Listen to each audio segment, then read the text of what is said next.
This just in. Breaking news. Dogecoin's up 8% and Growl's happier than he's ever been in his entire life. Growl, how are you doing this week, big dog? Dogecoin. I haven't been talking about it yet, but yeah, it's funny not to talk about the markets, but yeah, ever since the election results, the markets have been crazy. Crazy, I think crazy is the most reserved way of describing it ever. But yeah, let's just say I wish I had more Dogecoin. Not because I'm any amount of a believer, but just because if you're gonna make money off of anything, it's fucking hilarious to do it off of Dogecoin. So I don't know if you were memeing or not, but I am actually a Dogecoin owner, so I know you are. All right, and so that just kind of proves once again how degenerate the Bench podcast is. And coming off the back of, I would say our last episode with Farfu was pretty. I actually enjoyed that episode. I felt like he brought a pretty good perspective to the show. Yeah, I thought so too. I think the problem is when you have people like us who are like giga passionate, like we can kind of go into it and just like really get into the weeds and like debate points. And I think both sides, like people on our side, or not our side, but my side more so, and then people on Farfa's side who wanted certain points expanded or talked about. But at the end of the day, like we just kind of like voiced our opinion and talked about how we felt about the system and all that. And interesting though, a buddy of mine who I've been meaning to play with now that I have a mage who also plays healer, made fun of me recently for not liking resilient keys. So he's on the resilient key grind, and I'm looking to put him into resilient key prison pretty soon. So we'll see how much he likes it after we run Priory 16 for 10 hours straight.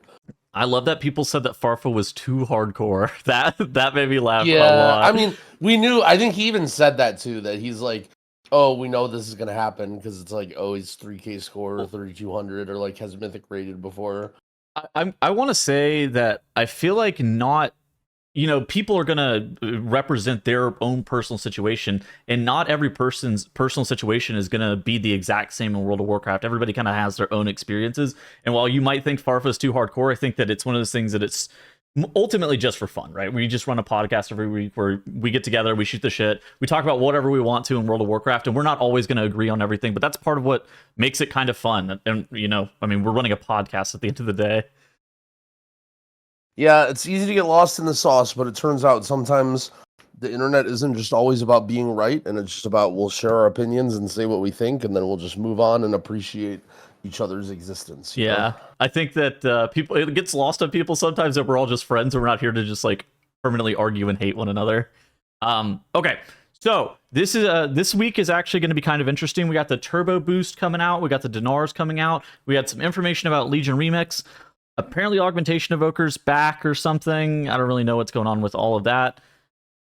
How are you feeling about this week with another patch that's got pretty long maintenance scheduled? We got 4 hours of maintenance already scheduled for tomorrow.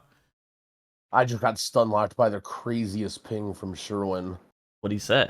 But yeah, so basically the big talk of the season is this I mean they even gave it a name, right? Turbo Boost. I wonder if it was inspired by anything or like what caused them to want to do this, but basically they're extending the gearing system. Like this is like the big patch where they uncap crests and kind of let everybody just go crazy and get gear. They're releasing dinars to kind of let you bad luck protect against trinkets that you haven't been able to get. But on top of that, they're like really giving you a kick in the butt, and the fact that they're raising the item level of everything by 2 track levels or like 6.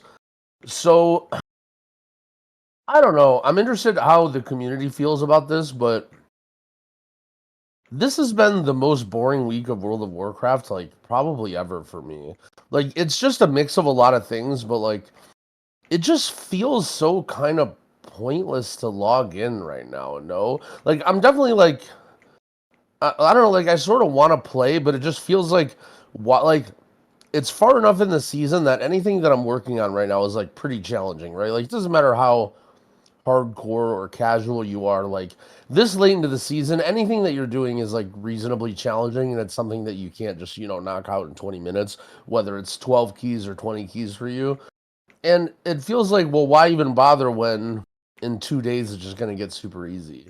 And so, yeah, I've been doing some of the most, I don't want to call it degenerate or like brain rot, but I've certainly been doing some very interesting activities this week to keep my brain busy, which still wants to log into World of Warcraft. So, I mean, it's a good sign for the, the season and the dungeons, but I don't know, it feels the whole turbo boost thing feels really, really, really weird to me. Yeah, I feel like it's kind of okay. So I would describe it as a for fun season, but people in the comment section every single time we talk about for fun seasons, they're like, "Isn't the game just to be supposed to be for fun?" But which the answer is actually yes. I tend to agree with that. It's kind of interesting that they are adding stuff that we've only seen in faded seasons in the past into this fully fledged out season. I'm really interested in seeing how it does play out, but I tend to have had the similar sentiment to you where it feels kind of weird that we're getting, I would describe it as like a season reset in the middle of the season. Something that we haven't necessarily seen since, I don't know what, like Aug was released maybe? Yeah, it's just weird. So like for example, a buddy of mine, I think the same guy I just mentioned, hit me up and he's like, "Hey, like I need this key and this key for resilient. Like now that your mage is geared, do you want to play?" And I'm like, it's somebody who I've been wanting to play with for a while. I'm like, "Yeah, sure." And I'm thinking about it. I'm like, why even bother right now? Like Yeah. why like yeah, it could be fun to do, but like it's basically like doing any other key, right? Like why like these two keys don't even matter because well, in a week we're just gonna do we're gonna be doing the next level anyway. So it's like I don't know, maybe this is I feel like more casual people who don't like set care as much about goals or aren't as goal. I guess I don't want to say casual, but just people in Yeah. general who aren't as goal driven might look at this and think like it's a high player problem or like whatever. But to be fair, I've been doing a lot of like random, really, really stupid casual stuff lately. So I've actually been really getting into the weeds with both the rotation helper Hakili stuff and Okay. also the one button rotation macros things. Yeah. So I've actually leveled up like 3 separate characters now. So I've made a Fury Warrior, I've made a Hunter, a Demon Hunter. Maybe there's one more, I don't remember, but I've just been basically like leveling characters and like seeing what's available in terms of like one button rotation stuff and macros and like helpers and just trying to like get more educated and like figure that stuff out. Also, it's just like a very easy like brain off content where I can like watch a show and like do it for 30 minutes or an hour, then go do something else. Yeah, I think it's kind of interesting because there's two different types of players whenever you're playing this game with like goals in mind. There's players who have, I would say, static level goals, whether it be get AOTC, get the 3K achievement, get Keystone Master, get Cutting Edge, right? Those are like static goals that the content doesn't necessarily get more difficult with time. Then there are the other type of goals, which inherently is a more hardcore part of the player base, and those are the goals where you're comparing yourself against your peers or against other players. That's 1% titles, that's realm level achievements. I'm the X player on my realm. We got Hall of Fame this season, right? There's those level of rewards, and for those type of players, yeah, this does kind of feel like a season reset in a lot of weird ways, where you're just kind of waiting for corruption and 6 item levels to come out. And we also got this belt. We got this mole people belt that happens in 11.17 as well. That is also going to be a pretty big damage increase. But it's kind of strange that they're just increasing your power by so much. But I bet for people who are their main goal is to just get 3KIO, they probably just view this as just an easier way for them to get their mount recolor and then take a break until next season. So it's kind of interesting because I think there's probably a division of players that feel differently depending on what your goals are on the season. Yeah, I kind of feel like, again, this might just be the more competitive side of me, but when it comes to static goals, I feel like it's related a lot to how much fun you're having in the game. Like, Sure. I'm sure you've had this experience with friends, right? Where they're like, or you probably did this too when you first started. Like, okay, I'm gonna time all my 12s, and then you time all your 12s, and you're like, I could probably do 13s. I could probably do 13s. Then you start doing 13s, like, I'm gonna go for all-time 14s. Then you're like, yeah, 15s is a nice round number. Like, Yeah. what about 3KIO? And you start like, if you're when you're setting these static goals, but you're enjoying the game, you kind of like keep moving the bar for yourself because you want to keep playing, right? Because you're like, I want to log in, I'm having fun, I'm gonna keep setting these goals.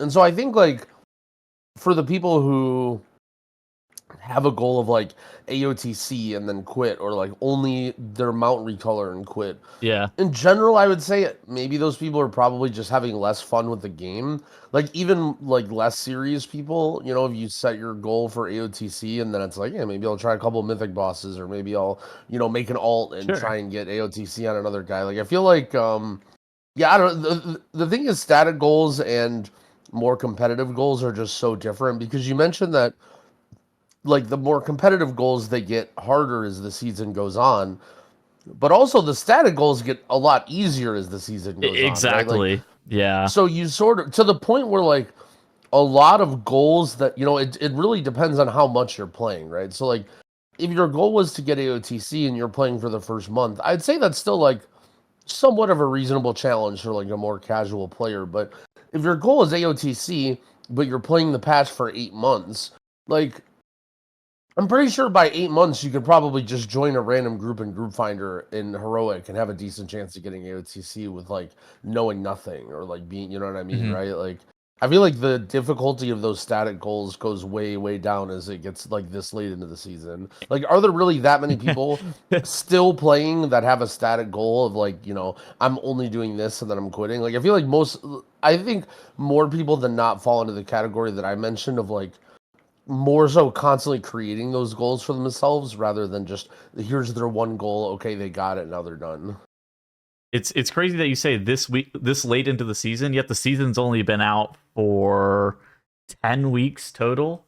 Isn't It's that crazy. It's that's absolutely yeah. crazy. And I mean, like, you know, people. So when I talk about key depletion and everyone's like, oh, Growl likes depletion, he hates, you know, key pushers or whatever. It's not so much that, it's more so just understanding that certain changes have such a massive impact on the way that people play the game. Yeah.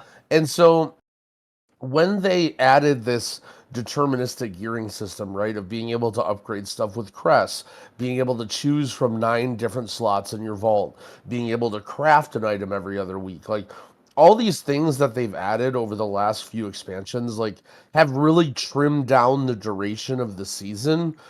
Like, bro, there were sometimes in BFA or like early Shadowlands where we're this far in the season and my gear is just dog shit, or Dorky's gear was just Uh, dog shit, to the point where it was unplayable. Like we would just be like, all right, well, we're not even gonna do keys yet because our gear isn't even close to like. exactly.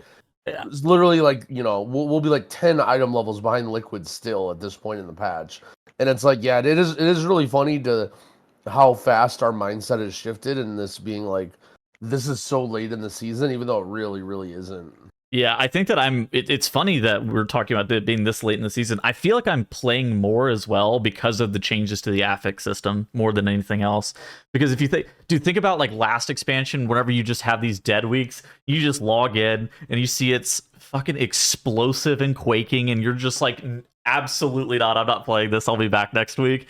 But now it's like, oh yeah, we just kind of play every single week until our friend group gets more or less tired with pushing for the season, and then we show back up on the PTR whenever everybody's ready to game and they've banked up enough passion or ready to just kind of slam again. It's super funny to just kind of think about Yeah, how much they were trying to restrict us from playing every single week in the past. the push week is really an interesting one because I'm gonna, again, the guy who defends every system that everybody hates. You know, obviously, I have to come back and defend Avexes now because that's my duty. But Jesus. I mean, I'm not. No, no. I personally, I really enjoy the no affixes thing, and I don't know if I would want to go back. But push weeks were a really cool phenomenon, right? Like the whole idea that like this is Mythic Plus week and everybody's playing, right? Like, you know, there are so many teams playing. You know that like maybe your main buddies or whatever won't be on, but number one, there's going to be a ton of pugs in Group Finder available, and there's going to be a ton of other groups of people to play with if you really want to, right? Like push weeks were and not only that, but there was also tons to watch, right? If you're somebody who is just a Mythic Plus enjoyer, you know that Andy Brew's stream is going to be running 14 hours a day. Ellis Mere's stream is going to be running 14 hours a day. All the I mean, the China squads go crazy. Like they already stream They that already many played hours a day, but every week yeah, anyways. they already played every week, which I think is a big part of their advantage right now. But it does feel a little I weird now that it's like you can play whatever week you want. That being said, for someone who doesn't play, full time and has scheduling issues, this is so much better. Like with the big problem with push weeks, right, is if you're somebody who really was a Mythic Plus enjoyer, but you were busy that week, like that sucked. And the worst part is it wasn't even like, oh, you're busy for a week. It's like you're busy for a weekend, right? Like someone messages you and they're like, hey, you want to push this week? And This you're entire like, oh, yeah, week, sure. yeah. You're like, yeah, sure, but I'm gonna be busy Friday and Saturday. They're like, oh, yeah, I'll get back with you. Like, and then there's your like push squad for the week, right? Because they want someone that's gonna degen out. Like, I think, yeah. I mean, I definitely don't want to say that I want push week to be back, but it does kind of feel. It just, we're just like these like wandering souls now walking around Dornigal, like not really sure what we should be doing. But yeah, I mean, circling back, I do think that I'm playing more, especially earlier on in the season, because there's no like weird push week, and like you said, the gearing process is much faster, so you feel like you're at an acceptable level of gear to at least try to be pushing some keys earlier on, and I feel like that's probably the part of the season that I wanted to play more anyways, right? Always getting like stuck at the very beginning where somebody's in some just garbage gear and you're like, all right, it's going to take like 7 weeks for this guy to get geared, and then this push week where it's bursting and some other non-affix is like 11 weeks from now, so we'll play then, and that's the only week that we're playing. Okay, and then actually the tyrannical week that we need is 3 weeks after that, so schedule up for that as well. And it's like, okay, that kind of sucks thinking about it back. But yeah, there are weird, I won't say consequences, but there are weird results of this system that I don't know if Blizzard necessarily foresaw, but I do think the system generally has improved. Now, circling back to the turbo boost gear a little bit, obviously the item levels are going up 6, so we're getting a little bit of a reset in that regard. But players are also going to be able to recraft gear with an optional reagent that for 30 crests that increases your gear by 6 as well, the gilded augmentation matrix. Or if you want to use runed, you can use the runed augmentation matrix.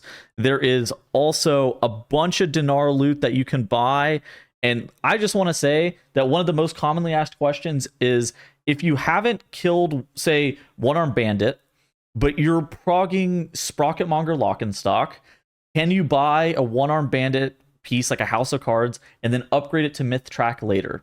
And the answer is unfortunately no. And does it make sense? No, not really, actually. Yeah, that's I feel like that's a miss. Yeah. Like I feel like they should that should have been the number one priority of things to fix. Like that feels really bad.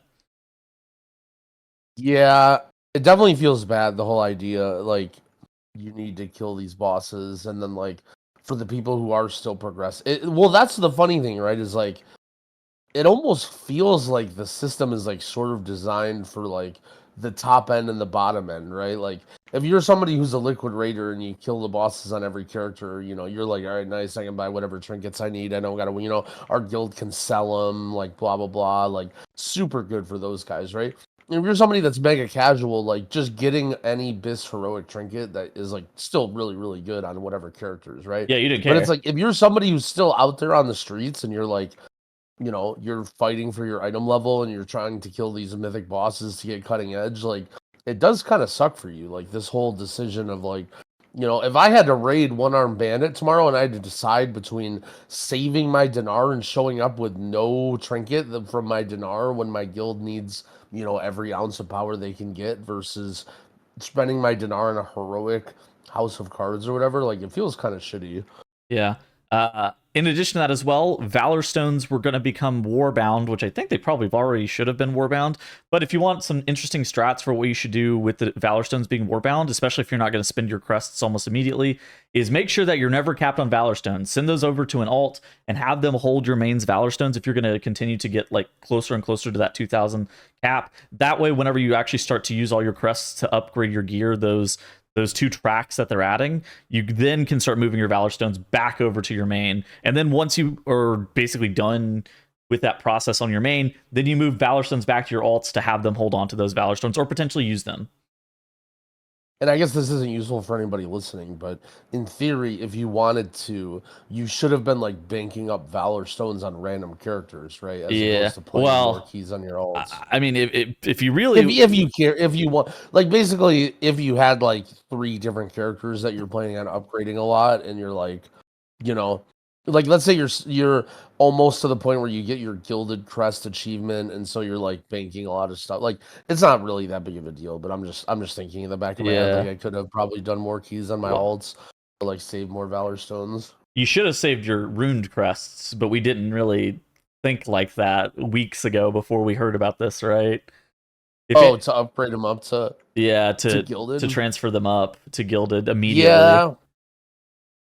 Yeah, it feels, dude, you get so many Gilded Crests from just doing dungeons. Like, if you have a character that can easily do 12s, you get 20 every 12. Like, I'm sure there's going to be a lot of very good groups farming 12s, like, early next week to Yeah. just, like, bang out all the Gilded Crests. Like, you'll be able to get so many so quickly. Yeah, so how you actually get the first, so basically there's going to be a dinar that's available on your reset, or it's going to be 3 puzzling cartel chips, which you can purchase a piece with all 3, requires 3 in total. Is you go to this goblin lady in Dornagal, you pick up a quest, and then you can either go kill 4 mythic raid or I think it's kill 4 mythic raid bosses, or do 4 mythic plus dungeons, I believe, to complete the quest is what the quest is. Yeah, and I don't think it's interchangeable, or like you can do 2 and 2. I'm pretty sure it's like one or the other. Those are the 2 objectives. Yeah. So I like, especially if you have time before your raid starts or whatever, just go bang out 4 mythic plus dungeons, get a bunch of crests, buy whatever item that you think you want, and then you're good to go. And that's probably the fastest thing that you can do to get ready for raiding on the reset. Yeah, I mean, in theory, if you really care about your raid performance on this reset, you do want to farm as many Gilded Crests as you can, because in theory, you can just, like, you can basically upgrade infinite, right? Like, it's like 30 in every slot, times what, like 14 slots or whatever. You have so many Gilded Crests. Like, you'll farm those up quickly, and then you'll never need them again, but even if you're very geared right now, like, you have tons of room to farm Gilded Crests right now. And also, the heroic tracks are going up too. So even if you have a character that doesn't have that many myth pieces, you can still upgrade heroic 7 of 8 and 8 of 8 right now. Yeah, exactly. And craft gear. Realistically, what you're supposed to probably do is you're supposed to craft first. So the gilded augmentation matrices are 30 their cost is 30 gilded undermine crests, but that never gets reduced by the achievement, right? So these are in theory supposed to be the items that you're supposed to upgrade first as any of your gilded crafted level pieces. And then the moment that you hit the 675 average item level and you get the gilded crest cost reduction, then you start upgrading your other pieces.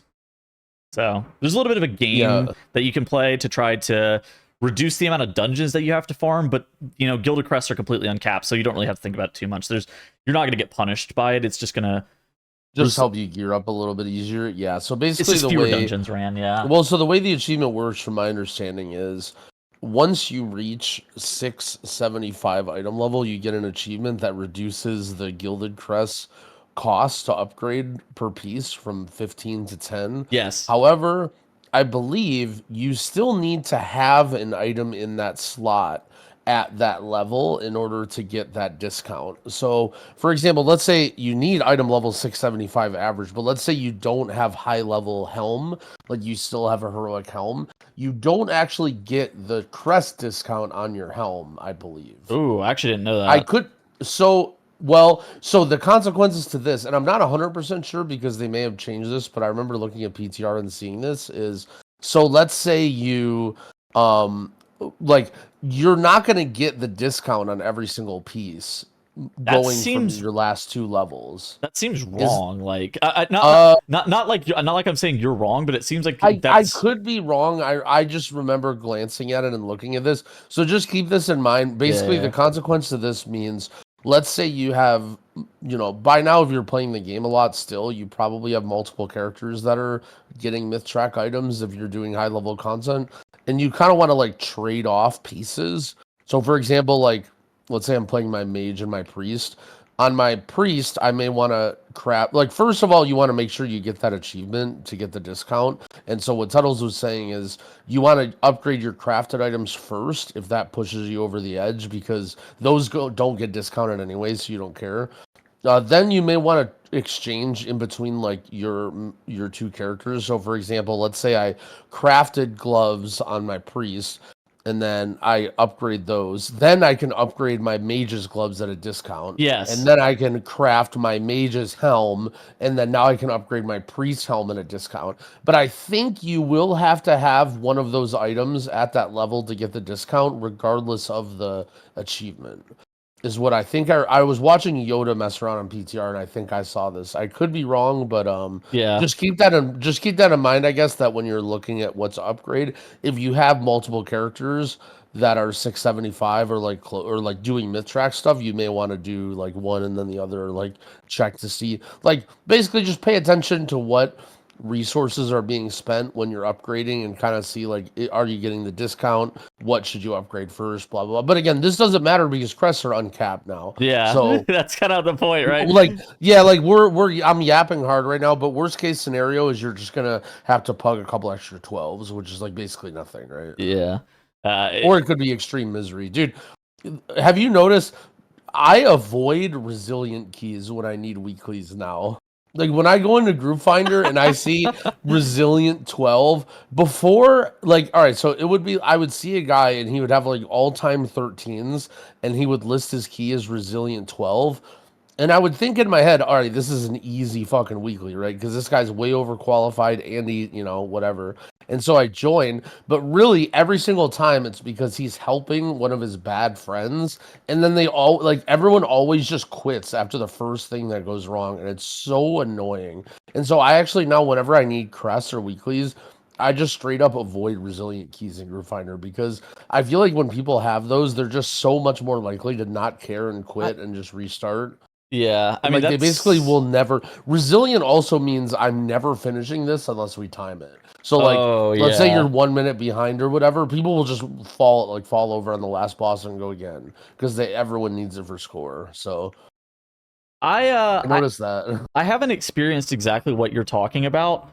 I have experienced though that the fact is that I feel like 12 is kind of like a landmine key level where you get some people who are trying to dip their toes into the water and like this is their first 12 and they're just trying to see whether or not, going for the 3KIO achievements for them, trying to get Keystone Legend potentially. And then there's the other type of people who are the Mythic Plusers, like the hardcore Mythic Plusers, who are like, I'm getting 3KIO, like, and I've come to the dungeon prepared. And it's like this weird in-between level for a lot of people, where some of the people that you're going to get in a 12 are very, very qualified and they're well researched in the dungeon. And these are going to be the people who are like extraordinary performers. And then you get some people who probably should stay in 10s. I'm just like, dude, I just remember during my Ellie Shaman Zero to Hero series, I did a 14 and the 14 had like excellent players and like, this is so easy. And it actually wasn't even that hard. And then it's like, I'm back in 12s and I'm like, God damn it, these people suck. Yeah, that was one of the funny realizations of this key level split thing of like how different each key level is, to the point where like, while it's true that you need to be better at doing stuff to do a 14 versus a 12 versus a 10, like the key level that you get into almost has no effect on how easy or good or smooth the run will be. It's always the people. It could be that's I think the biggest argument for resilient keys is like, when you need a 14 Cinder Brew and then you deplete it and you have a 13, like the 13 could be even harder than the 14 is, and then the 12 could be the hardest key you've done this week. And it's like, if you're, it's very easy to chain deplete a key down to nothing. Yeah. And it's like, yeah, if you're not playing with friends or whatever regularly. But yeah, I noticed that too. I guess like for me, I see 12s and I see, okay, there's no affixes, and also there's what's it called? There's more crests, right? So in my head, I'm thinking like 12 should be a good weekly level. Like if I'm just trying to do a weekly completion key or whatever, but that is not always the case. And I think that that's something that a lot of people talk about, that we're always we never really have to worry about, but the idea of being ahead of the curve, right? Like getting a lot of score quickly in the season so that you're sort of playing with the better players versus like, the people who are just now doing the 12s. Not to say everybody now is doing the 12s is bad. It's just like on average, the better players are going to be doing that stuff like week 1, week 2, and you'll just not have to worry about it. So yeah, it can be a very rough time to pug 12s. So I have some stats for this. So during my Zero to Hero series, I had like a little bit over an 80% success rate from 10s and below. So any key that was below a 10, I had like an 85% success rate. The moment that I started to try to do 12s, I didn't really look at stats from 11s, but at the point I started to try to do 12s, I had somewhere around like a 40% success rate on my keys. It was like ridiculously hard in comparison. You just end up depleting so many dungeons at that level. Yeah, that sounds right. I think the big thing here is the idea of being overqualified for the dungeon, and that's something that changes a lot when you play week 1 of the season versus this late in the season, right? Yeah. Like I remember there was we had a discussion a while back, and you had said almost that exact number of like 10s you should have about an 80% success rate. I remember you people in the comments not being very happy about that. And well, 10s were really fucking hard last season. So. Well, it depends on what context too, right? Like if we're talking about 10 weeks into the season, you're pugging a weekly, like, yeah, you shouldn't deplete that key very often, right? But if we're talking about trying to push your first 10 and it's week 1 of the season, like, yeah, you're not going to have 80% success rate on week 1 trying to do a 10. And it's like, that sort of shows, that demonstrates, I guess, what the average key success rate ish is sort of for like what people should expect. Like now 10s or below, which are basically like farm overqualified keys, you should be like 80-90% success rate. But as soon as you get into keys that are quote unquote prog, that's going to drop off a cliff, right? Like it's immediately going to go down to 40-50%. And now we see this new level of keystone where it's like the resilient key level, right? Of like, jeez, your success rate could be so low. Like it's been, dude, I don't know, man. This resilient key thing is wild. Again, I don't want to make everyone think that I'm like, oh, I hate this or this needs to go away. It's just such a like culture shock for me to do this. So like basically, I've been pugging a lot of Priory with resilient keys, trying to time it, and like I've been putting in like 4-hour sessions, 5-hour sessions sometimes. Like, we'll go through 3 different tanks, like all these different comms. Like, it's just these insane, like, whatevers. So the other day I joined this group with like a couple friends who are like a little bit lower than me. And so my mage actually had the resilient key. And we timed 2 different keys that were like a double score upgrade for them. Like they needed a 14 or they needed a 15 and we timed a 16 twice. And like basically it took us like 5 or less attempts on both of those keys.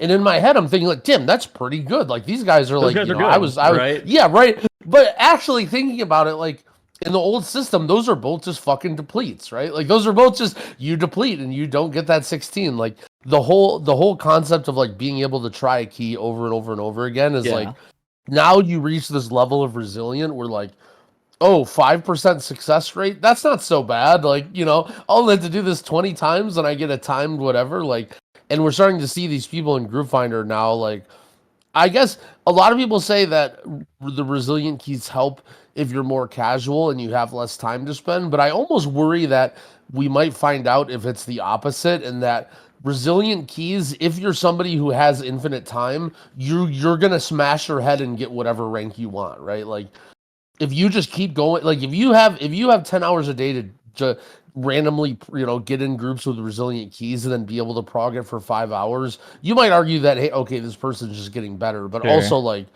I don't know, I feel like you're gonna see a wide discrepancy of player skill at the higher levels now. It could just be in my head or whatever, but yeah, I don't know. I feel like being able to try a key over and over and over again, and then when you complete it, it's scored for you. I feel like it sort of I feel like you don't make the system for those people is part of it. It like diminishes how important it is to have a high success rate, right? Like this other group, for example, that I was playing with, the fact that they could time a key like pretty quickly on like their first or second try, like that's fucking impressive. But like it doesn't matter if some other group just plays twice as much as them or 3 times as much as them. Like they're going to be all higher score than those people, you know, because they just have resilient keys and they just play more. I mean, Mythic Plus has always been like that. I don't think it's. I don't think that's any different. Yeah, that's the biggest argument against it is like if you play a shit ton, not only do you just naturally get better, but yeah, you have more attempts. And, there's more attempts. And that's something that will never be fixed, I think. Which is like not to say that it should be fixed. Like that's part of why we play an RPG and not, you know, League of Legends or Dota or whatever, because you don't want that 1 to -1 trade-off. You want some sort of time investment to feel like it's paying off. Yeah, I think that's something that I wanted to actually discuss this a little bit more last week, but I don't think we ended up talking about too much. I actually think the resilient system is close. And it does, I think, solve what Blizzard was intending for it to solve, where it was a little bit lower stakes for you to like list your key. You know, it gave you more opportunities to run it back. There wasn't this punishment thing that happened. Like, dude, during my Zero to Hero series, I literally went from I'm on the last boss of Workshop 13, and then I deplete to the first pull of Workshop 12, and then I deplete halfway into Workshop 11, and now I'm left with a fucking 10, and it stops that from happening, right? That's what the resilient system is designed to stop. And so I think that the resilient system is good because it can prevent that exact experience from happening, because that's terrible. But at the same point, I think that I do think that they shouldn't be done cooking on this, because this kind of solves the problems that they were trying to face. Because I think that there are still negative implications with the system or like negative side effects to the system that I don't necessarily think that they thought through as well. But it's not that it's a bad system. It's that I think it just needs a little bit more cooking. I think it's like close.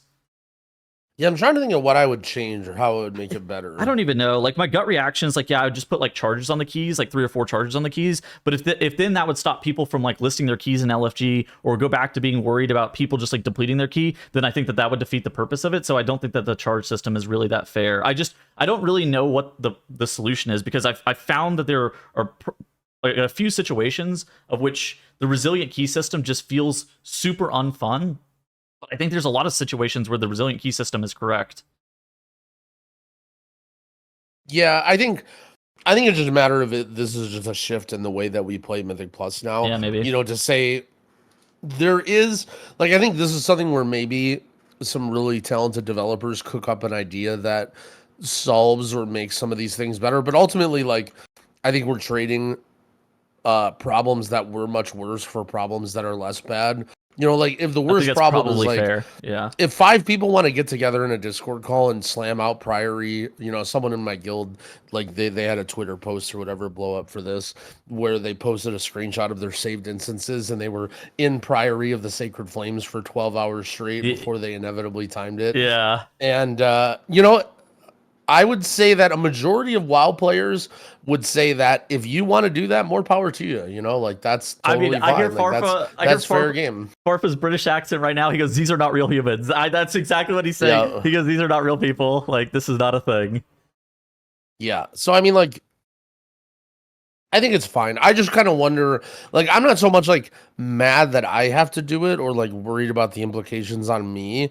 I'm more so just worried that it creates an environment that's like less fun or whatever for people. You know, like imagine you're somebody who just like, you know, casually pugs into keys and you start to have fun and you're like, I wonder what it would be like to push title, you know, and then you're like, oh, like this means I have to just sit here and do this all day. Like, what if it gets to the point where like everybody, like 0.1% is a lot, or is very, very difficult. Like there's a lot of people that are competitively playing, especially now that M+ is getting better. And it's like, you know, what if it turns into that where literally everybody who goes for title has to do something like that? Like, I mean, that's just that's just not an aspirational goal for some people, right? Like they don't really care.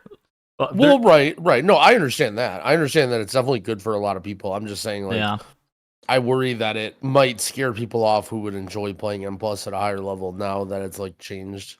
Yeah, I'm not really sure. I think that again, I don't have like a great solution because there's just not one exactly because thing. It's better, right? Yeah, it's hard to say solution because we've went from a place that I think the key system has improved. Yeah. It's just weird, right? Because there are still problems, right? It's obviously not perfect, and so it's like, dude, trying to settle into this brave new world that we're a part of. After that episode last week, I had to sit down and I was like sitting there thinking about like, are depletes actually good or bad for the game for a while, and I landed on they're both. It was just one of those things where I was like, I have to actually think about this for a lot longer, but I did land on I think it's probably both. It's probably both good and bad. Yeah, I think like to sneak in like a last word now that he can't respond. The only thing that I would add on to it would be like, no. So like, well, I left him his point because I think it was valid. The idea that like, the stakes are too high and the stakes are not necessarily fun. The idea that, oh, you have to get put into homework keys and it can feel disproportionate if you're somebody who's like, oh, I have less time to play WoW and pushing up my key for 2 hours sucks or whatever, right? But at the same time, like, I don't know, just because I play WoW all day doesn't mean that I have more hours in the day that you do. Like I just choose to do with my hours what I want to, and if I find it like fun to sit here for 5 hours and push up a key and then risk it all in one thing and then deplete it, and you know what I mean? Like eventually it's gonna come to that, right? Where it's like uh, part of at the end of the day, I think the risk element is there, and that's what makes it sort of like that's what makes Mythic Plus unique. Like even like you compare to the how do you say like a raid or whatever, right? To say that raid has no risk, like when you're 8 minutes into a 9 minute boss and you're on the greatest pull that you've ever been on, like it does, like you don't want to risk that pull, right? Like you're almost never going to be super greedy with your damage and try and go for the crazy parse because you don't want to risk that pull for your guild, right? Like even in raid there is some element of risk and you don't want to throw what you have away given that you've gotten that far, right? So I mean, like there are just different degrees of it. So to say that like, oh, this risk level is exactly what I prefer as this type of player, I think is fine, right? Like there's nothing wrong with saying that. But at the same time, like people might prefer more risk, people might prefer less risk. And in general, it's one of those things where I think people don't fully understand themselves in that way. Like no one's going to say, yeah, I really want to risk more. I really want to gamble more. I really want to lose more, right? But then you play something like Hardcore WoW where your character gets literally deleted and you're level 1 and then somehow you're fucking addicted as shit to it and you're playing 14 hours a day and it's like, you can't really, in your head, you're never going to be like, what if there's this game mode where my character gets deleted? And it's not for everybody, right? Like a ton of people would not like Hardcore WoW, but to say that, oh, my time is super valuable because I only play 10 hours a week, like, I don't think that's necessarily, genuine to say. Like, we all have the same amount of time. It just depends on how we want to spend it. Well, I mean, for a lot of people, I think the counter argument is that we have inherently more time that we can allocate to World of Warcraft because it's our job, right? Well, we choose to. I could have another job. I could do anything else, right? Like I chose to dedicate a lot of time in WoW because what I do. No, I don't know. I wasn't really saying anything. Oh, okay. No. I think it's I think that it's one of those things that it creates additional replayability to the system, kind of like an MMR system in any other game, where your score goes up, your score goes down, your key goes up, your key goes down. I think it creates some level of replayability that is probably good. Now, I think the obvious counter argument is maybe that it's too punishing whenever you deplete a key, but because now you no longer have that key, but your key has also gone down, so now you have to rerun your lower key, and just to get back to where that spot you were, but then you're still in kind of this weird situation where you don't have the same dungeon, and like there's like this weird dynamic there. I don't know. Yeah, I don't know. I just think like there are so many different elements of risk and like stakes in games. People are always going to argue the punishment level's too high in any video game. It's like it's like people in League of Legends would argue that losing a game is too punishing as well, because then you have to grind back up as well. I mean, people are always going to argue that, especially whenever you feel like you have limited time and you could be able to achieve something that's a little bit higher. I just think that like a lot of times though, the risk element to certain gameplay formats is like so crucial to the format itself. Like, so are you familiar with like Hearthstone arenas at all? Like, like you get a deck. No. So basically the way it works is you get a deck and then you keep playing until you lose 3 times. And then, so like you'll get 1 win and then 2 win and then 3 wins. And the goal is to get to 12 wins without losing 3 times. And the thing is like, once you lose 3 times, then you're reset, then you start with a new deck, right? And it's like, there's that element of risk of like, okay, I have 11 wins and now I'm going to get my last win to get the max reward. And it's like, you can make an argument that, oh, I'm on my 11th win. This is unfair. Like, I don't want to lose. Like, I spent all week working on this deck and this arena run, and now I have to go back to 0 wins. Like, screw that. But it's like, it's the whole purpose of the game. Like, the whole purpose of the game is that there's this tiered system, and the more wins you get, the better players you're playing, and then eventually, like, it's the risk element is a lot more integral than I think people give it credit for. And again, I'm not trying to say that keys wouldn't be better with no depleting. I'm just saying it's a huge part of the format in the game, and you're making a huge change to it. Sure. And I think that like it's people don't have a lot to compare it to as well. So this is the first season that we've ever had this, right? So people are looking at the key levels they're doing now, and they're sort of saying like, this is great. Like, I'm happy with this. Like, I was doing these keys and now I'm doing these keys and this is better. But ultimately, I think more people are more competitive with their goals than they think. Like, we talked about static goals versus competitive goals or whatever. But ultimately, like, you're doing something relative to what challenge you want and what everyone else around you is doing. Like, no one makes a challenge of, oh, I'm going to do LFR. Like, that's my goal this season, is to do LFR raid, because it's like not really a challenge and anybody can do that, right? And so while this season feels good because artificially, like, your IO number and your key level number is going higher, what about next season? What about the season before that? What if you're somebody who normally does, let's say 13s or 14s, that probably puts you ahead of most of the people in your guild, and you feel comfortable. But now, what if 13s, now you're just like middle of the pack and there's tons of people in your guild that are doing 14s and 15s? Like, are you still going to log in and be like, yo, I'm just happy doing my 13s the same as I've always done for 5 years? Like, I think the relative level of what you're doing does change, and I think that people care more about what other people around them are doing than they might want to admit. And so just saying, oh, I'm doing all my time 12s or I'm doing all my time 13s, like, when the world around you is doing all time 15s and you're the only healer in your raid that only has 13s and they all are doing 15s, then are you still going to feel the same way about resilient keys? Like, I don't know. I think I don't know. I hate being like, oh, I'm arguing against resilient keys. I just think there's a lot more to think about than people give it credit for. Yeah, I mean, I think I think we need to see I guess my point is that I want to see the longer term results of how, like, what does it feel like to go for an entire expansion with resilient keys? Like, how is, if you're somebody who doesn't have that much time to play, how are you going to feel about them versus everybody else? The idiot in your guild that's playing 10 hours a day doing resilient keys. Now, before, like, he couldn't stay alive in a 12, and so he's never going to pass 12s. But now, eventually, he's going to get lucky and time one. Like, now he's going to have more score than you. Can't let like, those guys. You can't about that. You can't let those guys piss you off. Like, come on now.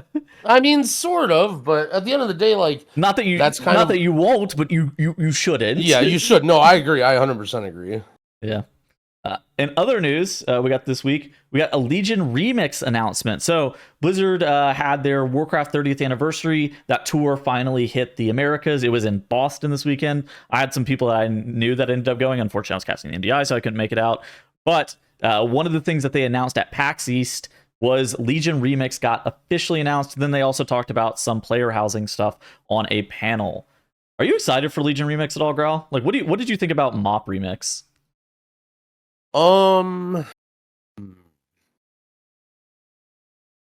I had mixed feelings about MOP Remix. I don't like, sometimes I don't mind like playing WoW and leveling under like a weird way. Like, for example, right now, right, I'm doing this weird like one button rotation or like Hakili stuff. Like, it's kind of an interesting way to play. And like MOP Remix, I leveled a couple characters. What's funny is a lot of the characters I'm playing now are actually characters I leveled in MOP Remix. So like this Demon Hunter, this Rogue. I didn't finish a Hunter, but it would have been a Hunter next. Also, I don't know. I feel like there was a lot of cool stuff going on with MOP Remix. The whole like cape shenanigans with the frogs and then the reset and like things got really, really weird with MOP Remix, but I think that it had a lot of potential in being good. Mm-hmm. Yeah, I don't know. Mythic, see, and they basically said that Mythic Plus was going to be in Legion Remix, right? Yes, they did announce What in the world does that mean? Because if you were to say that Mythic Siege of Orgrimmar was in MOP Remix, I mean, were those things the same? Like Mythic. It sounded like, okay, so from the announcement, they were kind of talking about Mythic Plus being in Legion Remix, and they were saying that there's going to be, so what the remix actually is like it's an infinitely scaling power system on your character where you're able to just get super juiced on your person. And they were basically like, we want to see how high you can go in Mythic Plus dungeons, like 50s or something is kind of what the example that they used were. I think it's kind of like the infinite power character meets the infinite scaling system type of situation. That's interesting. I don't know. I could see myself enjoying that. Like, I certainly like super degenerate stuff.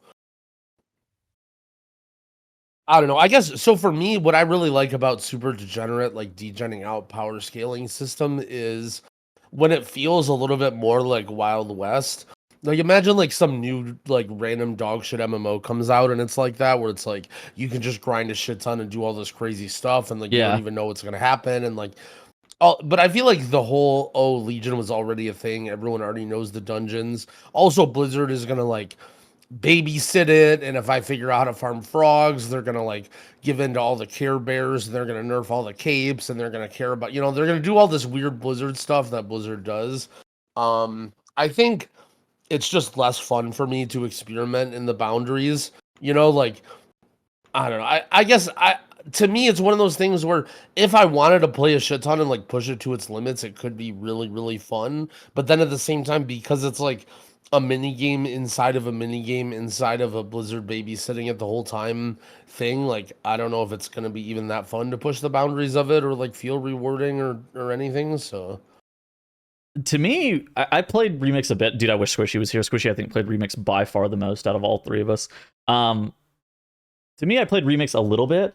And the thing that I thought was a little bit weird is like I finished leveling my character a little bit late, and everybody was just so fucking powerful. It didn't turn into me doing any of the content. It turned into me getting carried through all of the content on like some rodent character. And that felt weird. Like it felt like there was no progression experience, which I guess is the point of the remix itself, right? It's you get this wild item level scaling, and then you're able to go and completely break the system. I think that's like the point of the remix, is like you're supposed to be able to break the system, but then there are these people that are in each and every single group that are like me, who just leveled this mage pretty late, and now I'm just some rat character who's getting carried by some Windwalker monk who was playing remix since the very beginning and farmed all these frogs.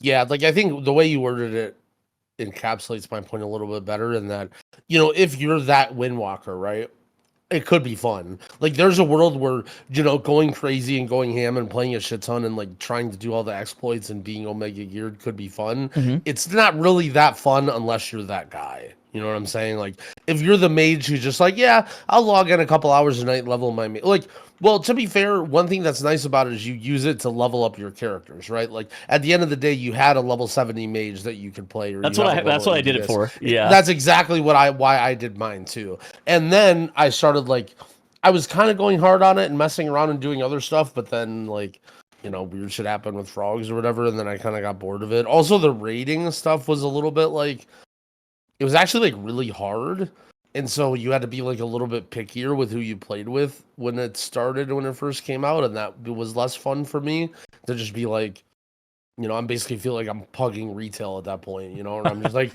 I'm checking their capes, and I'm like looking at their characters' gear, like they have the right gems in and shit, and it's like, dude, it's so weird because if it's too hard, then it requires you to actually be like super sweaty, and there's this progression thing. But then if it's too easy, it feels like LFR, and you're like, well, I don't know, it just doesn't feel rewarding in the right ways. I know that some people. Man. It's tough. I'm entering this dark part of my life now where I'm hearing this and I'm thinking like, man, it's been a while since I played a really just nasty, grindy game, Like I'm trying to think of the solution to that, but the solution is just like, it just should be Omega grindy, right? Like it shouldn't be hard. I think it should be easy. I think it should be easy and the grind should be light, is kind of my thought process. Well, no, I'm not saying for WoW specifically. I'm saying that's what's bad about it is I'm starting to think that a grind might be really fun right now. Like I'm starting to get a craving for one of those games, you know, where you just like wake up and you just play for 16 hours and you can't stop thinking about it, and then like Yeah. you know then you're like, what the hell have I done? Like I'm this maxed out cape guy in this crazy stupid game that no one plays. So good, And it's dude. like, damn, that sounds fun. We got a That couple- sounds really fun right now. We got a couple more months until next patch. Yeah, right. That's where like I was thinking hardcore too. I'm like, damn, I could use a new fresh hardcore server. I'm like, damn, didn't one of those just come out? Yes. Like, I don't know, man. Man, I just need like Evade This and is- Greg and Dorky to come back to live so I have people to do keys with. It's been just way too quiet. And this, friends, is the dangers of getting addicted to gambling or getting desensitized of gambling high amounts. Oh yeah. In other news, at PAX as well, they also announced that there was other cool game modes that were going to be returning, and so they said that they were kind of working on something that was similar-ish to Remix and Plunderstorm in the sense of it was not part of just like the retail or classic catalog, and they stated it was scary and non-battle royale in nature. So Plunderstorm is a funny example of thinking about this. So the way I kind of feel about a lot of the stuff Blizzard has been doing over the last couple of years is when they innovate and try new stuff, it feels like they're hitting. Like Plunderstorm, I feel like was fun. Mop Remix, A lot of would people I liked want to it. do it? I think a lot of people But I liked had it, yeah. fun. I played a lot of Mop Remix. Like all these new things that they came out with were fun. I'm getting a little worried and seeing them now just do the same thing that they just did instead of keeping to innovate. So like a few examples now are, so now they have this Legion remix, which I think is just going to be significantly less fun because we've already done Mop Remix and it's probably going to be a lot more of the same. Then there was also bringing back Plunderstorm, and it's exactly the same as it was before. Like there was that creator tournament, but I'm pretty sure nobody cared about anything other than the creator tournament. Like that was really it. Like was anybody playing Plunderstorm when it came back? I don't even like. And then another thing is, what is this thing that they keep doing now where they just bring what was the Dragon Isles ring called or whatever? The Onyx Amulet? The Onyx Amulet. Why? Like, so now they do the ring again, Dude, with this Cersei circlet, and now it's a belt. Like, no, you're not doing another ring now in the patch. Like, it just feels like they're like, hey, people like this idea, and then they just do the same idea again. Like, I really want to see them continue to push where it's like, you know, okay, let's try this again, and let's try this again, and then maybe. You know, like, I'm not going to complain, I guess, when I see Plunderstorm come back for a month or when I see Legion Remix, but, like, I don't want their main people, their big brains to be, that came up with this stuff in the first place, to be doing it again. Like, I want to see them working on other stuff. I think it's, you know, something really funny? I think that the Moonkin is still wearing Cersei's circlet even after the turbo boost gearing. That's so bad. Isn't that ridiculous? Dude, it was so funny. Dratnos put out a banger tweet about the belt. Did you see that one? Oh my god, I did. Yeah. It was something. It was. He was making fun of like Dinars. Yeah. Yeah. So for the audio listeners, it was basically a tweet where it was Blizzard's response to the Dinar system, and basically their reason about the Dinar system was like, well, we don't want to give huge mythic level items to people who haven't done mythic progression because you're sort of like short circuiting their, you know, like now they have this item that they're never replacing and it's just sitting there that they got for free. And then immediately right after that, they're like, and here's a belt, and the belt is 700 item level, and all you need to do is delves. And it's just like, well, wait a second. Like, the reason that you don't want us to do this with Dinars is because you have this stupid belt, and the belt is the thing that's irreplaceable, and now the fun one of the items that we want to get, we can't get because you have this stupid belt that we have to get. And it's like, you know, now it makes sense, right? It's like, well, you know, if you have your belt and you have your trinkets and you have your tier pieces, like, yeah, the gearing system starts to get a little boring. But like, yeah, I got my Cersei circlet still belt? on. Hold on, I still got my Yeah, Cersei. and for those of us who still have our circlet too. Yeah, I don't know. It's, dude, people said that in our comment section that we misrepresented why people were mad to Farfa about the Dinar system. By the way, I don't know if you saw Jeez, that. we get misrepresented in our comments so often that it just is all a blur to me now. Yeah, they were saying that. So basically, you told Farfa that people were mad about the Dinars because they thought that they were going to be getting myth track level gear, and it felt like a bait and switch, which I feel like pretty reasonably represents a lot of the outcry about I it. thought so. Why? What were the comments saying? I don't know. They were saying that that's not the only reason that It's just dumb commenter stuff. Yeah. Yeah, you should have elaborated further. It's one of those things too that I like. I think that everybody had different opinions as to why they were mad about the loot system. I think that the most common complaint was the feeling of being bait and switched, and the second most common complaint was the feeling that you were a second class citizen as a mythic pluser. Yeah, there's definitely like this whole mythic pluser versus raider dynamic. Yeah, I still stand by the fact that the Raiders started it. Like, it's their fault. Like, JB's Raiders are mad. This is the truth. The Raiders won't admit it, but Raiders are mad that they spent years playing this game and perfecting their craft of being a good Raider because they had this idea that somehow being in whatever guild is going to be prestigious and like everyone's going to respect them. And then all of a sudden Mythic Plus comes out, and while it's not even really like, higher skilled or anything, it's simply just more fun to watch. And so like a majority of the Twitch streamers and YouTube people are people who play Mythic Plus, right? Not people that raid. And so now there's all these people in like who spent their whole WoW career getting into a world rank 50 guild who no one gives a shit, right? Because who wants to watch a world rank 50 prog? And they're mad that, some random idiot cat with a waffle on his head who's ranked 30 in the world for healers is like, has a bunch of viewers and people care and they're asking him questions. And they know he's just a cat with a waffle on his head that doesn't know the answers, but he's just going to give them to him anyway. So yeah, I don't know. I stand by that's a Raiders' fault. People can say, "Oh, it's Mythic Plus versus Raid," but as someone who started the game and like, "Oh, I kind of like Mythic Plus. This is cool. I kind of like Raid. This is cool." Like, there was way more hostility from Raiders towards Mythic Plus, at least like all the time that I played. yeah. And other hostility news, you see Aug is back. People are doing high keys with Aug again. Some people are doing high keys with Aug again. We're just like this podcast has turned into just the gauntlet of I just defend every position that everybody hates. This is just my. You're about to defend. You're about to defend the Aug position here. Hold on, is that what I'm hearing? Well, okay. Here's the thing, right? I think people like Aug. Like everybody hates on Aug, right? And I get why it was annoying was because there's already such a shortage of tanks and healers that removing a DPS slot for like something that isn't really DPS felt bad. But I'm telling you that as soon as that one random group started playing Aug and some high keys, all of a sudden everybody on my friends list who played Aug in season 1 or like earlier on was back on their evokers. Like, it's like everybody really does want to play Aug and finds the archetype enjoyable, but they just know that they're not going to get invited when the class has that bad of a reputation. But as soon as there's any semblance of them being like, oh, maybe we can play Aug, everyone's like, all right, yeah, sure, I'll play Aug. I'll try Aug. And so it's like everyone, I understand why it's problematic. I don't really have a solution for that, but I think that the whole idea of number one, a class that buffs its teammates as its main form of damage, and then number two, a class with like a very simple rotation that can mostly focus on support things, I think is like very, very desirable for the WoW player base. I think that's something that a lot of people want.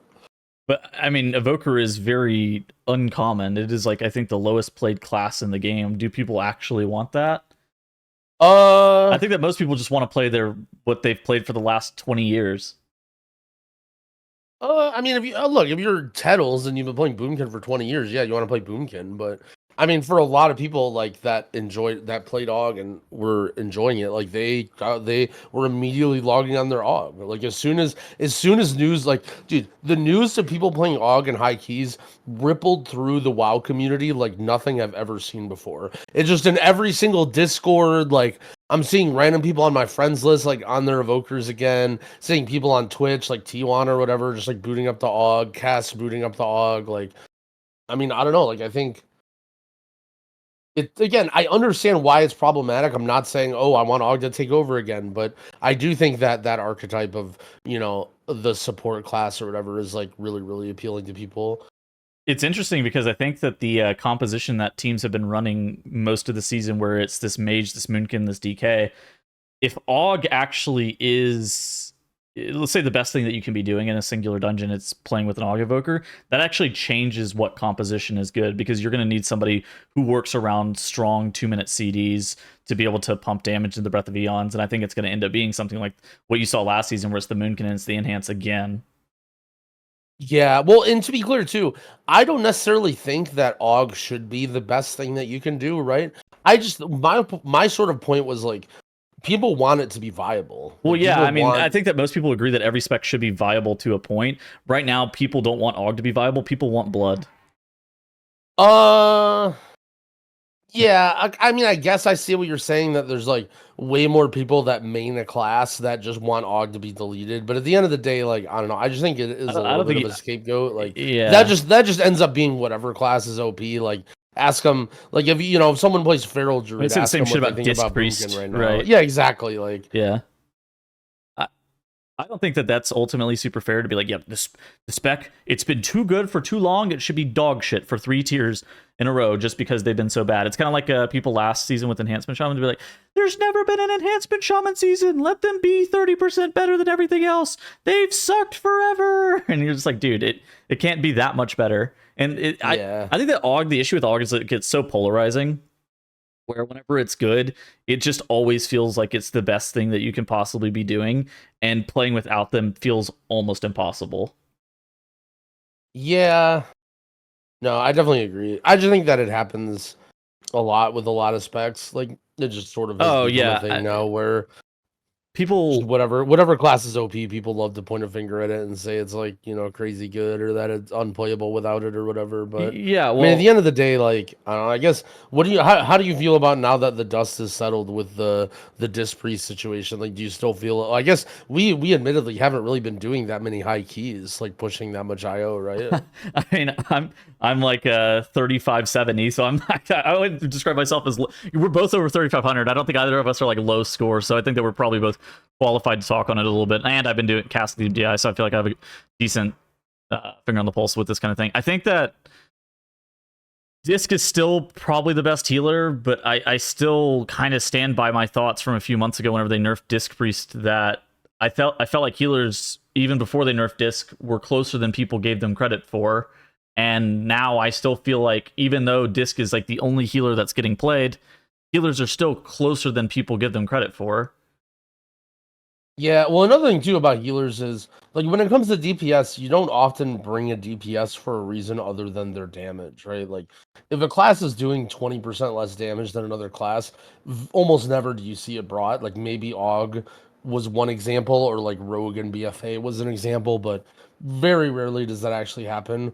But when it comes to healers or tanks, like the other things other than just their output can matter a lot. And I think while Disc Priest definitely feels good and a lot of people are playing it, there's a huge appeal in a lot of the other healers, right? Like I feel like bringing a shaman, you have so much more disruption. I You mean, have dude, your the better raid buff. Like you're doing maybe comparable damage with PI or whatever, but you know, and then you have like Mistweaver or whatever, like with the physical comp. Now you're doing way more damage with a Mistweaver in a physical comp. Like Resto Druid, it feels like very, very comfy. Like you have Druid utility. If Mark of the Wild, if you didn't have a Boomkin, like while I don't think it's, you know, I definitely think Disc Priest is still good. I think there's just so many reasons to bring so many other healers. And I think one thing that's hilarious, and to like for me to yell at the chatters, everyone's always like, oh, Growl's in his bubble. He only thinks about the top 0.1% or whatever. But I mean, I think this is an issue where people literally only look at the world first keys and they're just like, oh, Disc Priest is the only healer that's viable in 22 Floodgate. Therefore, this is bullshit. And it's like, realistically, for normal people keys and going like out on the streets, like there's so many good reasons to bring so many other different healers and to not play with this priest than there are in like, you know, any other situation basically. I feel like healer balance is and I will say, and I was somebody who was like, you know, not very happy about the Disc Priest nerfs. I'll definitely say that they did a good job, and I think they put him in like almost a perfect spot in terms of the numbers, which I mean, I don't know. I feel like most people don't really have faith in Blizzard to do that, so I feel justified in not having the faith in Blizzard to do that. But they did. I mean, they did, and they did a really good job. So I think I'm like really, really happy with the state of healers right now. what was it that Evade said a few episodes ago? the dumber the player, the more the meta matters. Where I feel like once you reach, there's like a certain level where you start playing with people and you realize that, you know, meta comps only matter up until a certain point, that individual player skill is going to be the most important thing in most situations. Just having somebody who's not going to run it down, deplete your key, do low DPS. Like, even if you're playing a worse spec, if you're just like a really god tier player, you can out DPS somebody on a meta spec pretty comfortably, assuming that you're able to play well. Obviously, there are some situations where that is impossible to be true. And, you know, sometimes, like, if you think that two people are pretty equal skill, of course you're going to take the better specialization. But there's a lot of spots, at least this season, where I'm just playing with good players on quote unquote worse specs, because those are good players. And, you know, it works out fine because, you know, you're playing with Dazer on this Ret Paladin, you're playing with Bond on this Ellie Shaman, you're playing with, you know, Arceus on this Marksmanship Hunter, or whoever, right? And you're just like, while your composition might be less good than what people are doing at the very top of the leaderboard. Like, if you look at the ladder, there's like only one comp that's being played in. Sure, maybe this is the best composition that you can be running at any given point, but there's still specs that are close. But if you're unwilling to like open your mind to the fact that they might be close, yeah, I mean, it's always, you know, you're just going to be super closed off, and it's going to be hard to really like get into groups, especially if you think that you're getting declined because you're not on this meta spec. Yeah, I think the best takeaway advice for people is to like genuinely think about, like, okay, you're pugging, yeah, it's not great, but also that's a huge advantage to you, right? Like, you can look at the exact situation you're in and be like, what do I need right now? Like, what is going to deplete this key? What is going to stop me from timing this key? And what should I invite? You know, like, for example, we were like DK is a class that's really, really good right now, but if you're doing, like, I don't know, a workshop, for example, like, do you really need a DK? No, like, maybe a DK might not even be that good for going into a workshop. But then, okay, let's say you're going into a priory, and it's like, what's going to kill you in priory? It's like, you know, you need good kicks, you need good lockdown for the casters, like grips for the ranged mobs, like tanky classes that can live through AoE damage. Like, DK is great for priory. And so, like, you know, thinking about what is the dungeon you're in, what are the pain points, what can I bring to like time this key. And it's sort of understandable to say, you know, obviously if you're someone who's less experienced, you're not gonna know compared to someone like me or you, where you're like fucking making YouTube videos and casting MDI and watching China, and it's like, you know the ins and outs of like literally every single thing that goes on. And so, like, you can much more easily go into Group Finder and kind of like weave through all these dog shit specs to know what to invite and why to invite them. Oh Whereas, yeah. you know, if you're a noob and you're kind of just like a DK good, you know. I think as well, you know, normally looking at MDI and stuff like that, or TGP or whatever, doesn't give you a good indication as to like what's actually good. But if you take a look at, so the spec variety rule this season, basically how teams are playing out the spec variety rule is they're running two very distinct comps. They're playing in the 16s and the 18s, they're playing a completely secondary comp, and it tends to be something that involves like a bear druid and then either like an Arsham or a holy paladin, and then or potentially even a Resto Druid, and then they'll play like some DPS DK that's not, they'll play basically Frost DK, and then they'll play something like an off-spec mage, and then like a Destro Warlock. We've even seen things like Marksmanship Hunter popping up here and there as well. And it's kind of weird because they're playing these completely alternate comps, like a secondary comp altogether, and they're playing so many different specializations compared to one another. They're not playing the same alt specs. They're playing completely different alt specs, where sometimes we've even seen like warrior tanks pop up. We've seen just like difference in DPS as well as to what people think are good. And obviously for the higher keys, the absolute highest level keys, they consolidate down into one comp, or maybe a couple of different decision points are made there. But at the same point, it's not like they're playing something that they think is completely terrible for those alt comps, and it's actually very different in some spots, like what they're doing. Yeah, again, look at this theater pain. Those... Look at this theater pain. I think the theater pain's a great example. So much variety. So we're playing in the 20 theater of pain. We're playing teams are playing Vintage Demon Hunter, which, you know, Vintage Demon Hunter is good, but it makes a lot of sense. These are groups that don't have the spec variety rule because this is a day 3. They played two different groups played a Disc Priest or a Restoration Shaman. Then one team played a Marksmanship Hunter Balanced Druid Arcane Mage, totally fine. And then the other team played Arcane Mage Enhancement Shaman Balanced Druid. Like, that's the most variety you're gonna get. Like, I'm gonna be honest with you. You're moving what, 3 pieces around in 2 different compositions. Yeah, I think I like the way the new variety rule has. Well, I I think mean, it's it's obvious okay. that the variety rule was going to be better for the viewer, but worse for the player. Like already, multi-specking is so important in MDI because you don't know everything. You know, when you're putting together a team of 5, you don't fully know what classes you're going to bring yet, and so multi-classing is hard at that level. And the variety rule makes it even harder. So it's tough on the players, but it's definitely good on the viewers. Um, I think I don't know. It's gonna take a little bit of cooking and like figuring it out. Like one thing I found interesting was like you said, it was I was talking to Drogo about this. The whole idea that like basically you have a throwaway comp and then you have your main comp, right? And so like you basically the way people played is they would throw away all of the specs that they wanted to throw away You together. say bad, but like, Whereas, dude, they're the second best comp. Like, you're trying to play the well, second. What do you right, think is the right. second best comp?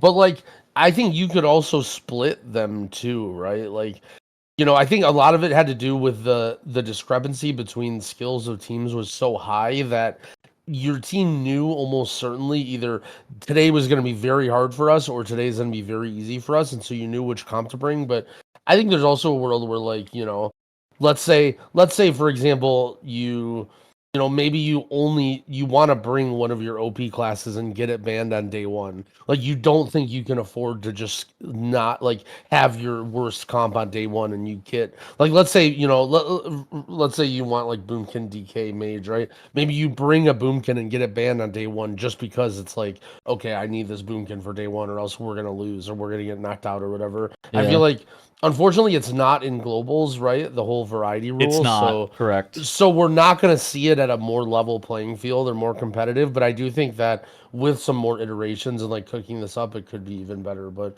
I mean, ultimately, we did see some good spec variety either way. People get to see different colored names on the screen, which is what they always wanted. I think part of the thing that you were talking about, I think you identified it pretty quickly, is that we're a 24 seeded like field, right, over 3 weekends, and unfortunately the 24th seed is not close to the first seed, whether or not they play their meta comp or Right. not. Like, Echo or Wunderbar, whatever you want to call them, they could have played their third comp and probably beat the 24th seed, and that's just the reality of the situation here.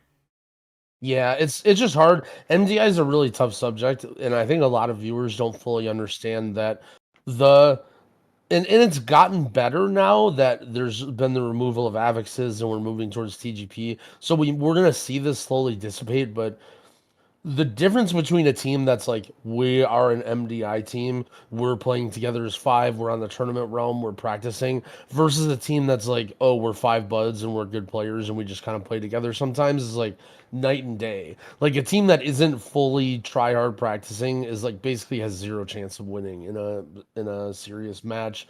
And so you end up in like these weird situations where you have two teams that aren't playing all day and you already know they lost, right? It's not like another game where Counter-Strike, for example, where you could just be 5 really good Counter-Strike players, and yeah, if you're not practicing together every day, you're at a disadvantage. But if 5 players who are better than 5 other players, like chances are you're probably gonna win.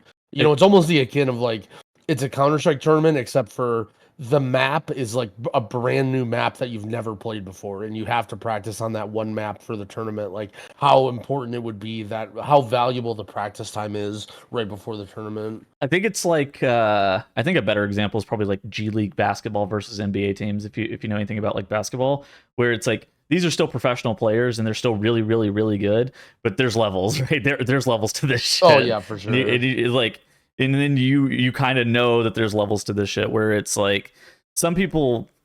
I mean, I've used this analogy before where I think if you go from 12s to the bottom range of title, that's probably the same difference from going to the bottom range of title to like the actual rank 1 players. That gap between 12s to like getting the rank 1 title is the exact same distance in terms of like player skill that's required to go to actual rank 1, which it's tough because I don't think anybody would ever say, oh yeah, title level Mythic Plus players are bad, but then you're just like, well, if you compare them to people who are winning the TGP or getting rank 1 on the ladder, they are bad, right? Bad in quotation marks. It's just like they're worse. There's just because there are levels to the entire situation, which is why it's kind of why like title or cutting edge or whatever is boostable. Yeah, no, 100%. Game's hard, man. Game's really hard. Yeah. It's funny to think like a kind of realization that I had this week was, and it's something that kind of came from poker or whatever, but I don't really think about it as much in WoW, is like, if you want to be at X level, right? Like you want to be X rating, like you just have to be a better player than all the people below you. Like you just have to, and specifically, like it sounds stupid, right? But like you have to be doing things that are better than those people, right? Like if I was to say like, oh, I want to be a title range mage, or I want to be a mage that's good enough to do this, right? Like I have to be better, and I have to be doing better things than all. Like, what am I doing that all of these other mages aren't? That's gonna make me title and them not title, right? Like, yeah, you could say, oh, I know Dorky and I know Greg, and they'll probably fucking boost me, and that might be true. And like, I'm probably on average like roughly the same as every other mage, but I get to play with Dorky, right? But that's not really how I want to do it, you know. Like, you really have to think of the. And then you have people like Twix. Twix is like kind of funny because, dude, he's just like some young kid, but like, dude, he like cares a lot about playing the game really, really well, and like the intricacies of rotations and like making the correct decisions. And it's like, you know, in my head, I'm like this old man who just wants to be like, oh, this doesn't matter that much. This is only like, 0.2% damage. But I mean, like, you're fighting in title range or, at any level against these people who care, like these people who will do literally every single stupid 0.2% damage gain. And it's like, I don't know, if you want to be really, really good at this game and like you're wondering like when you hear, oh, there's this massive difference between a title level player and someone who's number one in the MDI, like it's crazy to think about it, but there really is that many different things that Genji is doing that you're not, right? Like, Yeah. you're somebody who's like, played mage for hundreds and hundreds of hours to get to the point where you're good enough to be a title range, and you're doing all these very, very advanced calculations and decisions and reacting to procs, and then Genji is still better than you and doing all of these other things that you're not doing. And it's like, oh, I have this orb that's mid-air and I can get an extra barrage in because I'm going to refill my charges with the same orb, and like all this weird shit. And it's just like, damn, this game is hard. Like, this game is really, really hard. I mean, the small stuff matters a lot for your damage on specializations, especially whenever it adds up. Yeah, it's one of those things that's like, it's kind of like whenever we were starting to talk about the conversation about like the one button rotation, and how it, I was looking at Moonkin Sims earlier. Let me see if I can pull them up. I think that Moonkin Sims, hold on. Yeah, here we go. With the one button GCD penalty, you are at 18% of a damage down. How much of that damage decrease are people playing relative to the sim? Because people don't play like the sim anyways. So it's like, how much of a DPS penalty would you have been paying prior to that? And then it's like, but you see the potential here, and you think about this. This is that title level player, not this is the title level player. This is that rank 1 player who's winning the MDI or the TGP or whatever. And this is you, and you're doing like whatever rotation that you're going to be doing that you think is like optimal. But there's some stuff that you could be doing that's a little bit better. But they're just doing 8% more damage than you, and you're just like, wait, what? Yeah. And it's not big things. It's not big picture differences. It's, oh, they're canceling this thing. They're barraging at the perfect time. They're pressing their cooldowns 100% optimally. They're pooling their resources for the absolute perfect moment. And then you're just like, oh, there are a lot of differences. And you're just like, wait. And you're like, hold on, wait a second. That's 10% damage difference. So you're just like, what the hell is going on over there? Yeah, that was something that Yoda taught us when we played MDI with him, is like, he called it like the echo effect or whatever. And it's just like, Echo just does 5% more damage than every other team, and there's nothing you can do about it. Like, yeah, there's nothing, like, you just have to be that much smarter than them and come up with that much better of a strategy, or have them mess up, because they're just gonna, like, if you just go into the same key doing the same thing, they're just gonna do 5% more damage than you, because they're just like that good of players. And yeah, I mean, it's just not to open a can of worms for some people, but I was watching Hopeful coach Arcane Mage yesterday, and he was talking about and he was talking about spell queue window. Not that many people should worry about this, because I feel like people worry about this when they shouldn't, but basically the idea that like losing very small amounts of time in between your globals, right? Like, let's, you talk about always be casting, but like, let's say let's say every you know, you lose like 0.1 second every single time that you cast, right? Because maybe your finger's a little bit slow or you don't cue it right or you're waiting for a proc or like whatever, right? Like you're thinking a little bit. If you lose 0.1 second on every button press, I mean, that's like, you know what, every 10 globals, you lose a global, right? Like That's like you're that's playing with the already, fucking one button that's, yeah, rotation. right. And he's like looking at Dazer's logs, like pointing this out and like not saying that Dazer is losing that much, but I mean, like, hopeful, you know, like he was pretty confident that Dazer was losing a non-zero amount in his globals press. Like he was literally like, I'm gonna pull up your liquid logs and I bet I'll prove to you that you're losing because your spell queue window. And it's just like, if Dazer's losing it, you know I'm fucking losing it. Like, I'm not even close to that then. Like that's what made me think about it is like, I'm probably like, how much time am I losing in my, you know, in between every single cast? Like one thing like he was talking about is the difference between knowing when procs are reactable and when they're not reactable. And like sometimes I'll fire a button and then I know that if I get a proc from it, it's good to press something else. And then I like wonder, do I press one button and then wait and then react to it and then press? And like, is it worth losing? Like, there's a lot of really annoyingly hard micro decisions that add up so quickly when it comes to rotational stuff. And it's like, that's sort of what was my message with the one button rotation is like, you know, losing 20% of your time in between casts or whatever, like 30%. I mean, that's not that crazy. Like we're talking about us nerds like playing professionally losing 5% or whatever, right? So I mean, if we're already losing 5% and we're at some of the best and we're talking about, you know, okay, Gingy can do it or, you know, Now can do it at perfect level. It's like, and we're 5% before him. And then, you know, people at base title range are 10% below us. And then, oh yeah, that adds up exactly. quick, right? Like Yeah. you're almost near title range with one button rotation helper, right? Yeah, it's one of those things as well. How would I begin to describe this? I don't even like for a lot of people, it's more about doing the big picture items. It's not even about doing necessarily the small stuff. Yeah. But the small stuff really does start to add up a lot. But for a lot of people, the biggest thing isn't even necessarily even doing the big picture items. It's actually just getting invited to a group, which is the craziest part. And I mean that's kind of what we talked about a little bit last week, where it's just really hard to actually get into a group and play the game more than it is worrying about your spell queue window, because who cares about your spell queue window while you're sitting in fucking Dornagal hitting the dummies? Yeah, I'll say, as a quick addendum to the whole like I can't get invited or I can't make friends in WoW. A big one that I'm learning as mage now is you just have to accept the fact that it's not a matter of you can't get into a group or you can't find friends. It's that you can't get into a group that's good enough. You can't make friends that are good enough. Like if you're somebody who has all-time 15s, I bet you can literally go into Group Finder and join any 12. Oh, dude. I bet any of those people would love to play with you, right? You'll make tons of friends. You'll be their greatest, you know, whatever.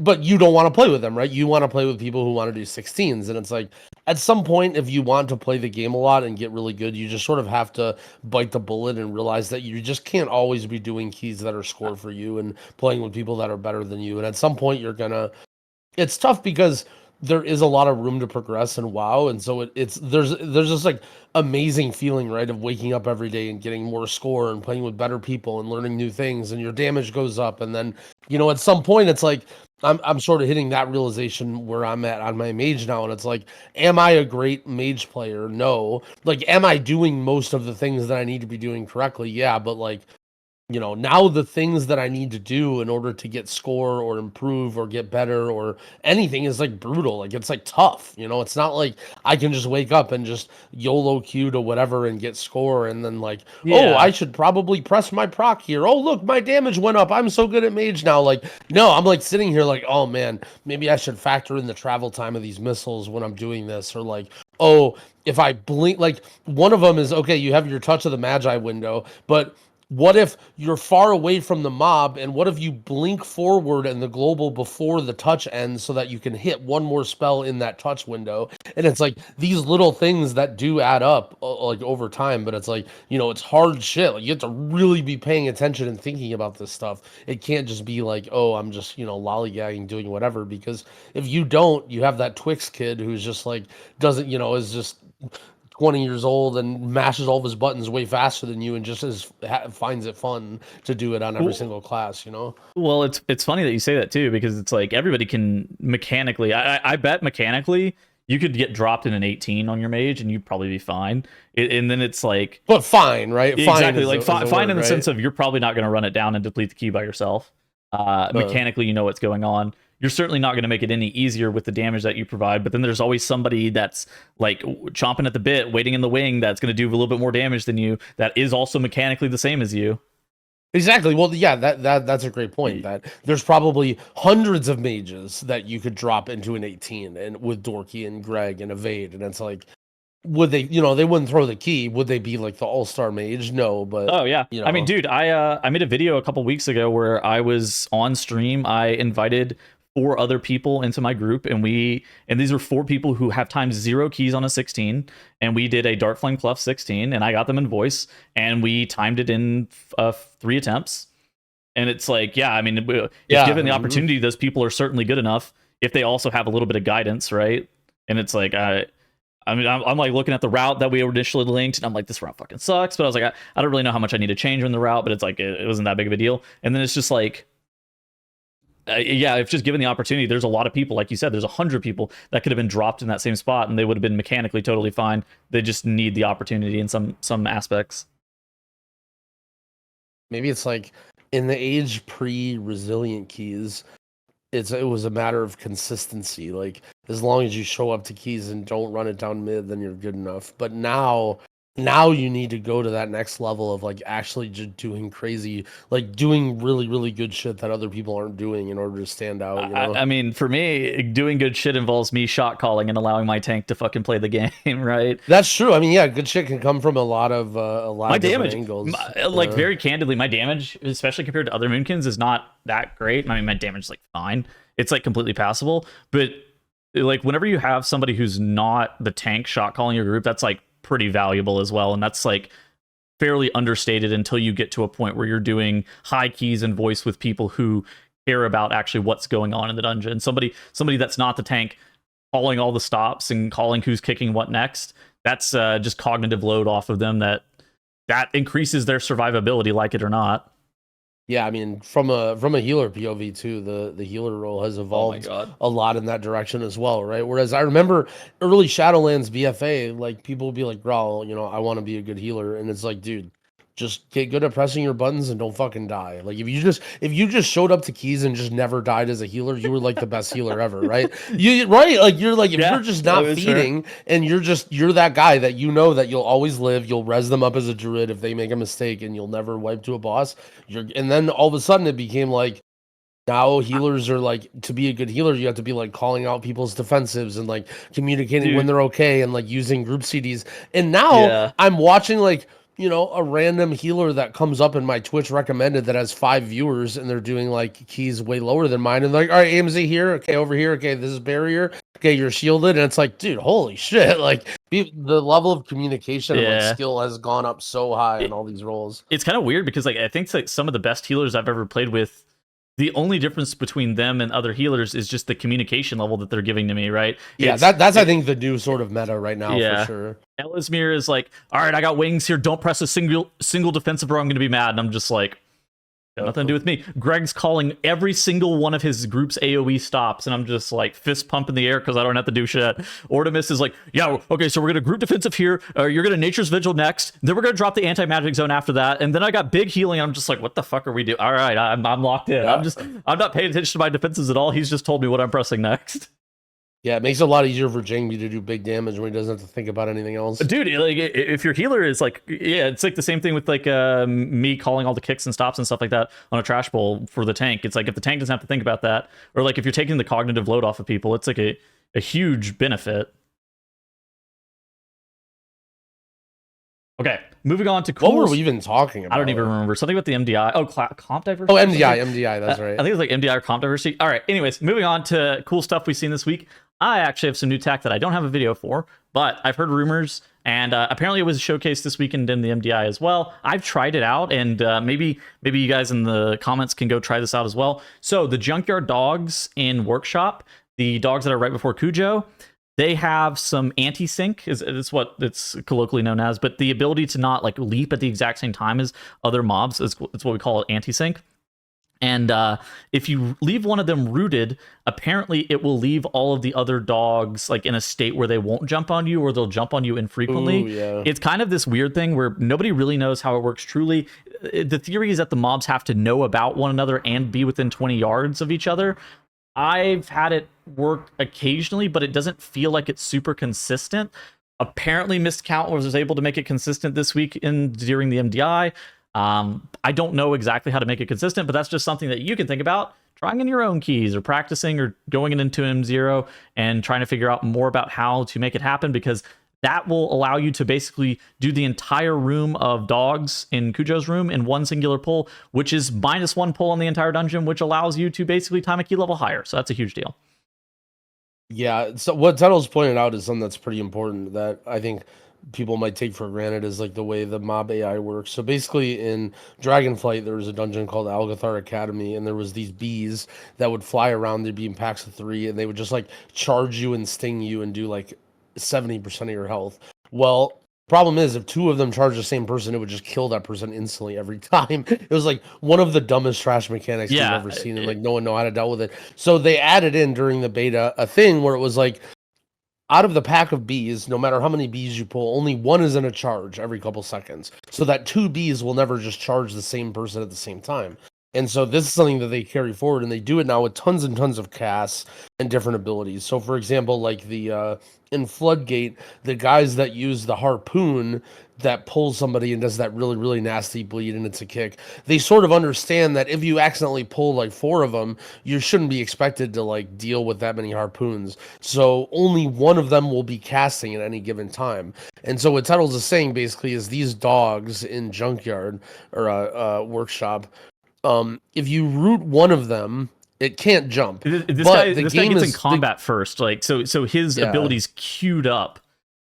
So basically, the pack is saying, okay, it doesn't want all the dogs to jump on somebody at once. So, okay, now it's this dog's turn to jump. But the dog can't jump because it's rooted. And so kind of like you're sort of like tricking the game into thinking that it's that dog's turn to jump when it can't jump, and then you're not having to deal with any of these debuffs.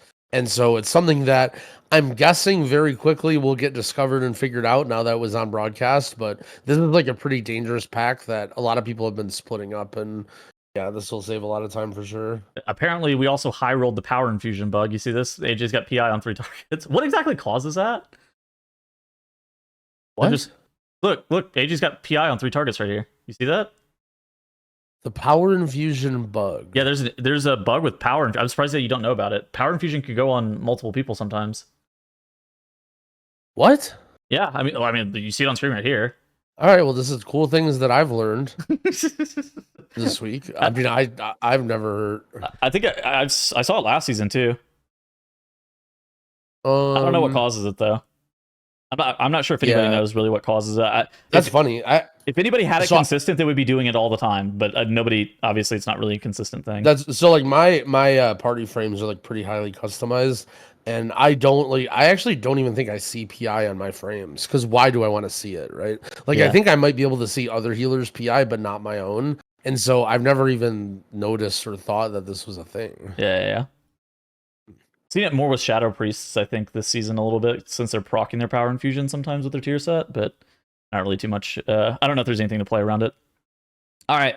You got any cool stuff for this week, girl? Sure. I can go over a little bit of what I've been doing. So a lot of people have been asking this. So I've been experimenting with the current versions of what WoW is adding later, the 1-button rotation and the Hakili stuff.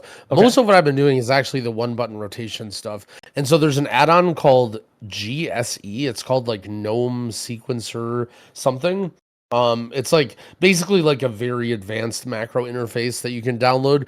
And then there's a website called WoW Lazy Macros. And basically what it is, imagine like a really, really complicated conditional macro where it's like, or a very conditional, complicated cast sequence where it's like, okay, every every 5, like it's got like a 5-button sequence, and then like the first button, it's always trying to pop your CDs and or like use your important thing, like blah blah blah. But basically all you do is you get this add-on, you go to this website, and then people can submit their macros that they make. You just copy in the string, you import it in the game, and then you just give it a keybind. And then you can literally experiment with what it feels like to do 1-button rotation while you're doing keys and stuff right now. And so I found that, honestly, from leveling a character all the way up to doing weekly 10s, this is like pretty acceptable for certain classes. And it's been like, it's just interesting. I think it's something that if you're bored and if you like either want to level guys or you want to see what it's like, or this feature is really, really interesting to you and you think it might help you or somebody you know. Yeah. It's really interesting. It's really, really interesting to play the game with 1 button. I was trying to explain this to Cambodi, and maybe it's something that's different for me because I'm a healer brain, and like once you've learned a bunch of DPS specs, it becomes less of a problem. But like, to me, the whole idea of like learning a DPS spec is like so much. Like, I have to get my keybinds, I have to figure out what goes where, I need to get my UI set up, I need to see all the procs, I need to learn the rotation. Oh wait, this proc isn't showing, and I need to edit this. And it's like, it's this massive process of being able to set up a character before it feels like I can even go into a dungeon. Whereas with this 1 button thing, I literally just created a warrior, made a 1-button macro for Fury, and then I just go into a dungeon and I mash the 1 button, and that's all I'm doing. And so it's like a reverse way to learn the game, because normally when you go into a dungeon and you're learning a character, all you're doing is tunneling on your rotation, right? Like, you're not paying attention to interrupts, you're not using your defensives, you're not doing anything. You're just like trying to figure out your main buttons. With this, you have no main buttons. So I'm going into a dungeon, I'm literally learning about my my utility, right? I'm learning like, okay, when do I spell reflect?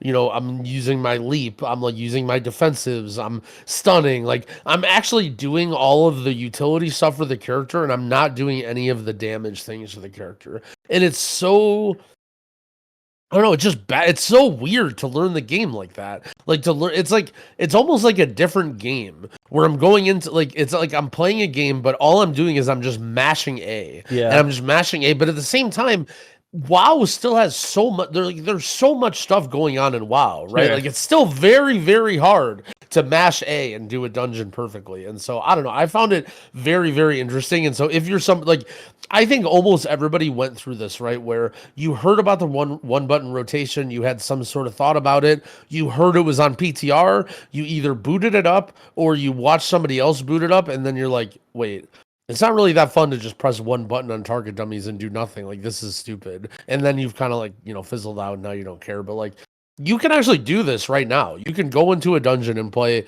1 button BM Hunter and just see what it's like to just literally walk around and only press A, and that's your only attack. And like, I don't know, as someone who likes WoW, like, I still am like, obviously you can meme around and not do anything and literally only have 1 button, but I mean, I'm just playing it as if I have a 1 button rotation, and then I'm still using all my defensives and all my kicks and trying to position well and thinking about, you know, if I want to use my cooldowns or not or whatever. But I don't know, this is basically about what I've been doing because nobody's inviting me to keys or everyone's busy this week. So yeah, I've been in this rabbit hole, and it's been kind of fun. Dude, you unlocked last week a new video idea for me, where it was like the best specs for the 1 button macro. And so I started looking at how to sim it in Simulation Craft. And what I'm going to go through at some point before 11.17 comes out is sim all of the default profiles on SimC relative, like, against the 1 button rotation. Obviously, I'm going to have to add in offensive CDs and like grab like talents and gear profiles off the Simulation Craft GitHub and stuff like that. But I'm going to sim them against one another, see what the biggest gaps are and the smallest gaps are, and create a video talking about like what the best specs for the 1 button rotation are. Oh, I swear it's going to be like a 200,000 video. Dude, you unlocked something inside of me. Oh, I know it is. Like, I had to look up. That's one of those video ideas where I literally wouldn't have even told you. Like, if I was making videos regularly, I would be like, I'm going to keep this a secret because I know this is so much of an absolute banger that people are going to want to hear about. I had to DM a friend because he does a lot of the theory crafting for balance, and I knew that he was going to be able to find it. And I was like, "Do you know how to put the GCD penalty into raid bots?" And he has the Basically, like through simulation craft, you can actually implement the GCD time, and it could be it could be variable as well. Yeah, you had the numbers, you pulled it up, right? Yeah, On exactly. Your Moonkin thing earlier. Yeah, so it's gonna be. I'm gonna release that video around level 1/7. You unlocked a new video idea for me. I was like, oh fuck, that's a great idea. Oh yeah, dude, I'm telling you that like it's a huge market. You saw that, right? There's a huge website of like all these forums and like thousands of people that do this. Like there's like a big community around. And dude, I'm pretty sure I don't know for certain, but I'm pretty sure these one button macros fucking suck. Like I'm pretty sure they're so bad because you can't have logic, crafting right? behind Yes, them. yes. There's no logic. Like all it is basically like a cast sequence macro where it's like basically trying to simulate a rotation with no logic. And I'm sure it makes like some massive ridiculous errors where like it just digs itself into a hole and it's like doing nothing or whatever. Yeah, I mean, for the purposes of what I'm trying to do, I'm literally just gonna say, yep, press your offensive CDs on CD. We're pressing our trinkets on cooldown as well. We're not holding them for anything. We're just pressing everything on cooldown and not thinking about it at all. And then what's the damage difference? And just like, okay. Another fucking hilarious one I noticed is so I mess a little bit with Hakili too, and I was playing Hunter and it had a button come up on my rotation sometimes and I didn't know what it was. And it would show the keybind of it, but for some reason it wouldn't show the keybind of this one.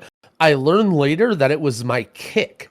And it would literally pop your kick in your rotation if the mob you're targeting is casting a kickable spell. What the fuck is that? That's weird. Yeah. I still don't think Hakili is bad. I think it's more like a lot of people want to use it instead of reading a guide, but I think it's really good if you use it while also reading a guide, because I think that like if you're using it and you're not going to read a guide and you're just going to play light up whack-a-mole and you're just going to press the buttons over and over again and not really learn what you're pressing, you're not getting anything out of it. Because I've also seen some things where it's like it's telling DKs to press epidemic because you're only supposed to press epidemic after like 7 targets or something like that, and it's like press epidemic, but realistically this person's supposed to be pressing death coil here, but they wouldn't know that because they're so reliant on Hakili, but they don't really understand the differences between the death coil versus epidemic thing, and you're like, okay, well hold on, that's a damage loss.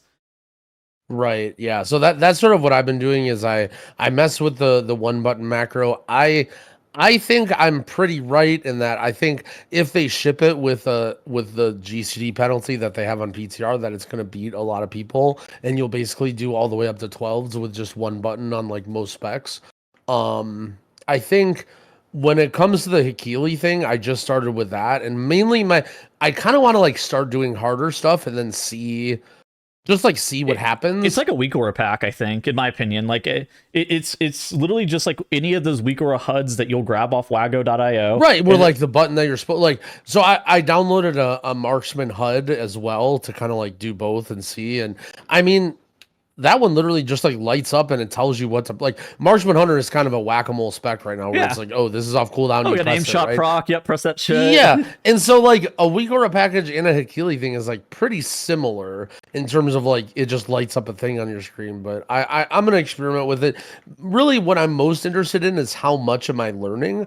Like if I don't really know that much about what's going on other than what the abilities do, will I be able to eventually get off of Hakili and do things, or will I just be permanently just staring at the box on my screen that tells me what to press next? I mean, I just view it as like a weak aura HUD, but like you wouldn't download a weak aura HUD without reading a guide. Well, you shouldn't download Hakili without reading a guide either. Right, exactly. No, I agree. And I mean, there's like, again, like I mentioned, similar with Arcane Mage, where it's like, you know, you can get a barrage helper thing that like kind of helps you with part of the rotation, but at the end of the day, like it's not gonna do everything. Okay, let's move on to the Q&A. If you want your Q&A submitted to the show, you can tweet at the bench wow on Twitter, DM that Twitter account if you want your Q&A asked. This week we got 2 questions. First one from Zach. He says, hi guys, in episode 40 you guys talked about the loot disparity between Mythic Plus and Raid and the advantages given to Mythic Raiders. I thought about it for a little bit and I had an idea that I wanted to run by you guys. What if when you achieve the resilient keys on level 12, you got one piece of myth track loot? This could be a random piece such as the weekly cache or a vendor that allows you to select the piece deterministically, which obviously has its own problems. Or my favorite method, you use a Hearthstone-like discover mechanic where you're presented with 3 loot options and you're allowed to select one of them. What would you think about that? So I've always pitched a similar idea. My idea was like have a certain level where it starts dropping myth track, and then like it's almost identical to raid, where it's like, okay, the first 11 you do of the week gets you, or like I guess in the system now it would be 12. So like the first 12 you do of the week gets you a myth track item, but then you don't get any more until you do a 13.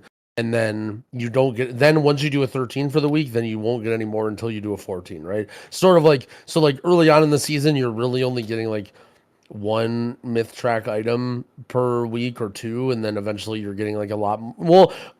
So it wouldn't be one. Sorry, you wouldn't just get the item. It would be more similar to raid in the sense that like it would be a chance of it dropping. That's kind of where I got stuck, where I wasn't sure how to exactly do it because. If you time, like for instance, giving you a myth track every time you get a new level or whatever would be too much. I think. Yeah, I tend to agree with that. Or I was kind of thinking like maybe you could do one or the other. Like you decide on the week. Yeah, I don't know. I couldn't really hammer out a good loot system that I like, but I like the direction that our friend is going of like, have something that's not infinitely farmable, but at the same time, like rewards achievements. Like I think one thing that's really, really cool about Raid is that idea of, okay, I killed a boss and it's the first time we killed this boss and I'm super excited and this loot dropped and there's upgrades and oh, who gets it or whatever. Like I feel like adding that into Mythic Plus also could be cool, and I think that like, imagine you do the first 12 that you've ever done for the season, and then not only do you do that 12, but it's now there's a chance of getting like a crazy item or whatever. I think one item for every level for every week would be way too much, but I couldn't really I don't know, maybe breakpoints, like maybe at 12 and then 15 or something, or I don't know. This is kind of why you and I were kind of going back and forth on this the other, like a few weeks ago, whenever the Dinar stuff initially got announced, where I was like, I feel like I'm championing the flag of I think the Mythic Plus loot system just needs to be changed. And this is kind of why, right? Where I don't think it should be infinite hero track gear, but then it's only infinite hero track gear. It's like it's too good and it's too bad simultaneously at the same time for kind of this reason, right? Where a lot of people, should you be getting mythic level gear from doing 12s? Yeah, probably. Like, but should you be getting unlimited mythic level gear from doing 12s? No. Right? And so you there has to be this kind of give and take a little bit. And I think that as well, it's like if you got a bunch of mythic level gear and had unlimited hero track gear, I don't know. There's still some issues with that. And I think that, again, farming for unlimited hero track gear is also just not the most enjoyable thing ever. Anything that can kind of slow that down a little bit is probably not the worst thing ever. I don't know. I don't hate it. I don't mind the idea. Yeah, of like, I mean, we have our differences in opinions on that. I think we talked about it at length before. Yeah. Okay, the other question we got from Load. He says, "Hello, I recently got back into WoW, and I only have ever healed before whenever I started playing. I moved into retail in Season 3 of Dragonflight and got KSM in my first season. With myself returning, I decided that I wanted to play a different role and started to play DPS for the first time. I feel like I'm completely new and nothing ends up making sense anymore. I also feel like I'm completely... Oh, wait, hold on. Okay, sorry. I know I can do the dungeons from a healer perspective, but I feel like I don't understand them as a DPS and die a lot on them. And it feels like it's because I've played healer so much with my group at the time and they had to have a healer, so I was forced to do it. And now I feel very stunted with mechanics. Is there any way for me to go back to being able to push high keys, or am I screwed because I started healing and then moved to DPS? For context, I moved from Ardruid to Balance." Gee, it sounds like me. I think maybe being a little bit of extreme there, like, healing is definitely different, but you shouldn't be totally clueless. Yeah, I would say honestly, I would say it just comes down to a lot of repetition. Yeah. Like, you've played healer a lot, and so you know exactly what you need to do as a healer, but as a DPS, it's like you're still actively thinking about your rotation, you're actively thinking about when you have to use your cooldowns, you're actively thinking about your defenses, and it's just too much for your tiny healer brain. Like, that same thing sort of happened to me. But at the same time, like, you do reps and you do these other DPS players, they're not that smart. They've just done the dungeons so many times. Yeah. And they are, like, you just sort of learn that, like, I don't know, like, for example, the first pull of Priory as a mage, I just felt like I would die all the time and like shit would happen. But then I kind of learned like okay, well, every time a shout goes out, then like it just does a lot of damage, and if there's an overlap with the shout from the mini boss, then I die. And it's like, well, usually on the first shout, the healer uses something because they have something and they want to use it, and it's a shout, and lust is up. So like the first shout, I'll like use something small or have mirrors, and then like by the second shout, I'll use like my major defensive, and then like the third shout, I'll use like barrier because then I'm assuming the healer is like getting kind of dry at that point, and like maybe I can help out other people, and it's like you sort of just do it over. Like I didn't just come up with that the first time I walked into the dungeon. Like I died in that poll 10 times before I came up with that, and so I think it's just a matter of doing a lot of reps. I mean, I don't have Boomkin specific advice for what to do, but I think really it's just ultimately too, like as a DPS, you just sort of have to abstain responsibility and just accept that you can't always make everybody live. Like you can be a live, like sort of Evade mentioned in the podcast about getting better, is you can be a live lord and like make sure that when you die there was no buttons that you could have pressed, but ultimately you can't just only keep yourself alive permanently no matter what. Like if your healer's bad or if your team isn't kicking stuff, like you only have so much you can use, right? Like you have your bark skin, you have your beam, like You're can part only of a sit in team, bear right? right, you can only sit in bear form for so much, and then like sometimes you're just gonna die and there's not a lot you can do about it. And so if anything, like try and focus on the things that you can do better or the tools that you have rather than just like, oh, I need to live all the time. Like, well, maybe if you would have typhooned the mobs at the beginning to like bring them together, the gather would have been cleaner and they would have died faster. Like maybe you didn't use your beam at the best time or, whatever. And it's like, just concentrate on the things that you can do and you can control, and don't necessarily think like every time you died it was your fault, or that something, when something went wrong it's your fault, unless there was something you could have Yeah. done. I mean, I'll focus on the term mechanically stunted. It's kind of interesting. Think about it in reverse as well. Think about all the times that somebody's learning healer and they're like, I'm tunneling too hard on my raid frames or whatever. Yeah. It's like the opposite can absolutely be true, where you're looking too much at other stuff, and you should just really be focusing on your own character at that same point, or you're focusing on your HUD, or you're for some reason you're looking at your action bars because you're still uncomfortable in the specialization. I think that what Growl said was like 100% true. You just need more reps. Skills aren't like one-to-one transferable either, especially between roles. Like people told me during my 0 to hero that I should have been tanking, but dude, I'm so fucking bad at tanking. Like I can get title probably on any range DPS. If you told me, yeah, you're going to get title and tank, it would take me the entire season, and I could not guarantee that I'm getting title on a tank. You can't listen to chat. They just want you to suffer. I was watching, I don't remember who, maybe it was Hopeful. Someone mentioned the idea of doing a series like that, and they're asking the chat what to do. And the chat was just like, it was almost as if they asked the chat what would be the most insufferable thing for me to do. And it was just like, oh, you should play Holy Paladin, like telling that to a mage player. Like, oh, you should play, Brewmaster Monk. Those are like the two most common suggestions were Holy Paladin and Brewmaster. They want you to play the worst shit. Why do you want Hopeful to play Brewmaster Monk? And it's like, well, you just want to see him suffer. You just want it to be as hard as possible. Yeah. And it's like, that's just all the chat wants. Yeah.